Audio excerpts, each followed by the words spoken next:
This is the ACES High Offline Mission Editor Tutorial Part 3. Use the Mission Editor to examine the existing mission design.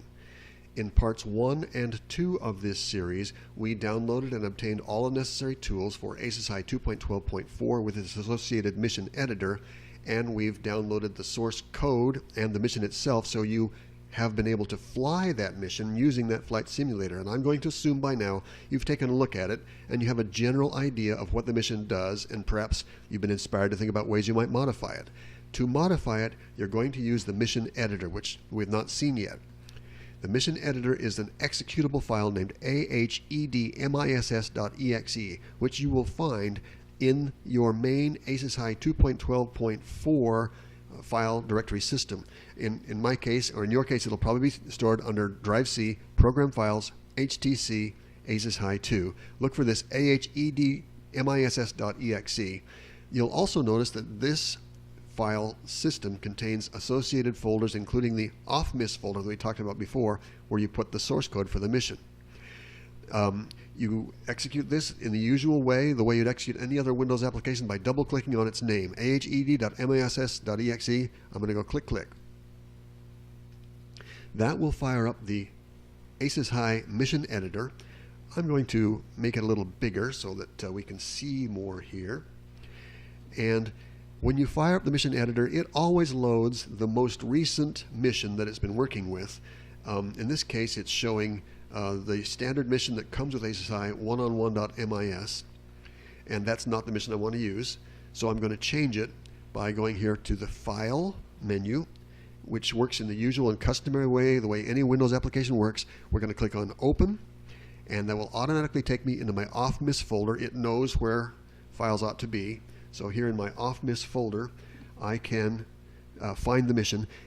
I have a lot of missions in my off-miss folder because I write a lot of missions. You probably will have a very short list here. What you want to look for is the one named simple04.mis right there, because that's the one that we talked about in our prior segment. I'm going to click Open, and when I do, you'll see the mission parameters will change, and instead of displaying the map for that old mission, it displays the map for my Peabody Simple mission. Now, this then is your mission editor, and it is a Windows application that follows generally the usual and customary norms for a Windows application, but there are some funny things about it. It has some specialty tools and some special ways of operating that are not intuitively obvious, and you can't learn them by reading the drop-down menus and things. You're not prompted for all these things. So I'll need to give you a tour of some of the many things you can do with this mission editor. One of the things, for example, you can zoom in and out on the map, making it bigger or smaller.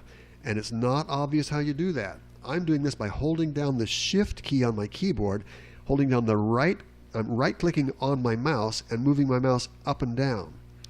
So again, dragging my mouse down zooms in, dragging my mouse up zooms out, while I'm holding down the Shift button on my keyboard. You'll be using the Shift button and the Control buttons on your keyboard quite a bit as you use this mission editor. I'm going to do that again, holding down Shift, dragging down with the mouse to zoom in. Now I let go of my mouse and let go of my keyboard.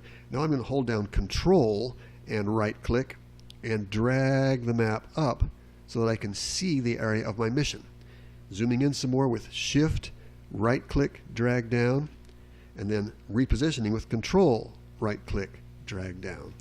You want to get really comfortable with this idea of Shift, right-click to zoom in and out, and Control, right-click to drag the map around, because you'll use those things a lot.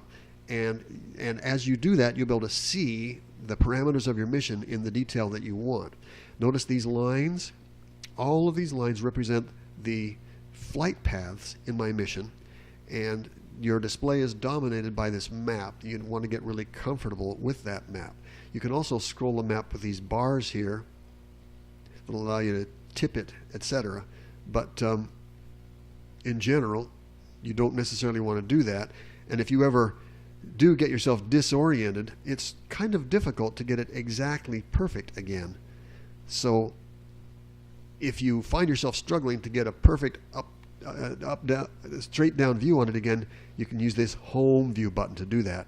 And that resets the map the way it was when we started out. And you can now zoom back in again. I'm holding Shift, right click, drag down, then Control, right click, drag the map.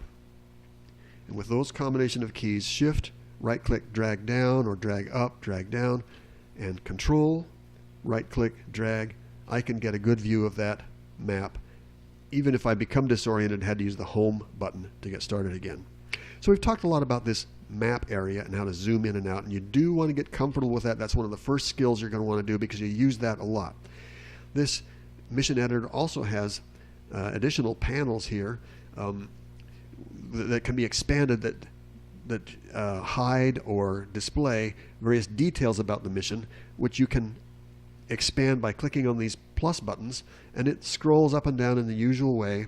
With these tools, you can look at the details of a mission, a route, the waypoints on the route, and the things that happen at each of the waypoints. We'll be talking about the vocabulary of all this in a few minutes, but for now, that's all I want to teach you. It's a general orientation. Well, actually, I do want to cover a little bit more. That's a general orientation of the map and these panels.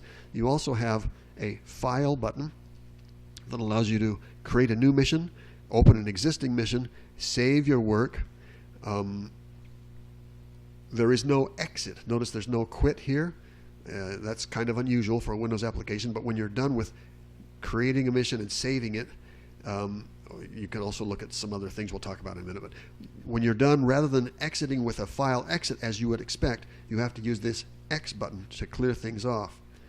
You also have a drop-down button that helps you arrange your views. For example, here I'm showing display all routes. If I want to, I could display only the bishop's routes or only the knight's routes, or there's some tools here to display just routes of a particular interest.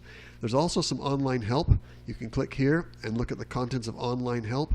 I'll leave that to you to do because you've got me for this movie and I can walk you through it. But that's there's an orientation, a beginning orientation about how to load your mission source code and examine the details of your mission. We're going to stop this for now. Let's continue this with another segment in a few minutes.